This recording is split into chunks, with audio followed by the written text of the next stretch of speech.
அடுத்து என்ன சாதனை பண்ணியிருக்காருன்னு பார்த்தீங்கன்னா, விக்கெட் கீப்பரா அதிக அவுட் பண்ண ஒரு பிளேயரா வந்து டோனி தான் இருக்கிறாரு. அது என்னன்னு பார்த்தீங்கன்னா, ஐபிஎல்லோட ஹிஸ்டரியிலே வந்து அதிக கேட்ச் வந்து விக்கெட் கீப்பரா 264 போட்டியில 148 கேட்ச் பிடிச்சிருக்காரு. அது மட்டும் இல்லாம ஸ்டம்பிங் 42 பண்ணியிருக்காரு. மொத்தமா பார்த்தீங்கன்னா 190 பேரை வந்து கேம் விட்டு வெளில அனுப்பியிருக்காரு. அதே மாதிரி 2025ல மட்டும் அவர் மொத்தம் 10 பேரை வந்து அவுட் செஞ்சுட்டாங்கன்னு வச்சுக்கோங்களேன் டோனி.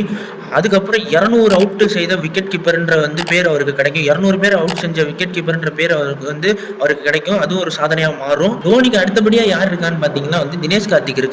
257 மேட்ச் விளையாண்டுருக்காரு. அதுல வந்து 174 பேரை வந்து தோக்கடிச்சு அவுட் பண்ணியிருக்காரு. 174 பேரை வந்து அவுட் பண்ணியிருக்காரு. இதுல 137 கேட்ச் 37 ஸ்டம்பிங் வந்து இதுல அவர் பண்ணது. அடுத்து என்ன சாதனைன்னு பாத்தீங்கன்னா வச்சுக்கோங்களேன், 100 மேட்சஸ்ல வந்து ஜெயிச்சிருக்காங்க சிஎஸ்கே.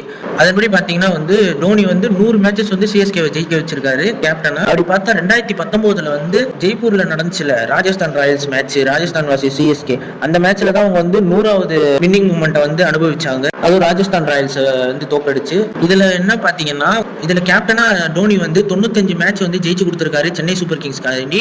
மீதி 2 வருஷம் வந்து இது தடையில இருந்ததுனால புனே சூப்பர் ஜெயின்ஸா கேப்டனா வந்து 5 மேட்ச் ஜெயிச்சு கொடுத்திருக்காரு. மொத்தம் வந்து 100 மேட்ச் கேப்டனா வந்து ஜெயிச்சிருக்காரு. அதனால பாத்தீங்கன்னா இது வரைக்கும் ஐபிஎல் போட்டியில வந்து 100 மேட்ச் எந்த கேப்டனும் வந்து ஜெயிச்சதே இல்ல டோனியை தவிர. இது ஒரு சாதனை கணக்குல வருது. அடுத்து என்னன்னு பாத்தீங்கன்னா வந்து அதிக மேட்சஸ்க்கு வந்து கேப்டனா இருந்த ஒரே ஆள் வந்து டோனி தான் அப்படின்னு சொல்றாங்க. அது எப்படின்னு பாத்தீங்கன்னா, இது வரைக்கும் டோனி வந்து 264 மேட்ச் வந்து விளையாண்டுருக்காரு. அதுல வந்து 2023 வருஷம் விளையாண்டார்ல, அதுதான் அவரோட கேப்டனா கடைசி விளையாண்ட மேட்ச்.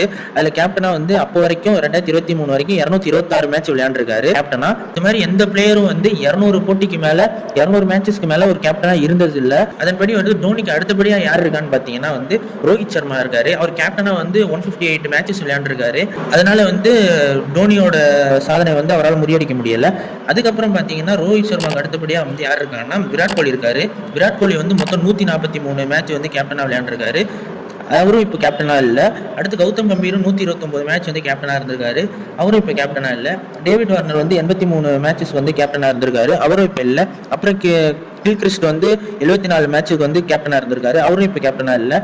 அப்படி பாத்தீங்கன்னா வந்து டோனி வந்து 200 போட்டிக்கு மேல வந்து கேப்டனா இருந்திருக்காரு. அடுத்து லாஸ்டா ஒரு தான் வந்து சேர்ந்தாருன்ற மாதிரி ஸ்ரேயஸ் ஐயர் வந்து இது வரைக்கும் 70 மேட்சஸ்ல வந்து கேப்டனா இருந்திருக்காரு. மேபி அவர் வந்து இன்னும் கேப்டன் இதுல இருந்து ரிட்டையர்ட் ஆகாதனால மேபி அவர் வரதுக்கான வாய்ப்பு இருக்கா அப்படின்றது வந்து வெயிட் பண்ணி தான் பார்க்கணும். மறக்காம சர்ப்ரைஸ் பண்ணுங்க. தேங்க்யூ.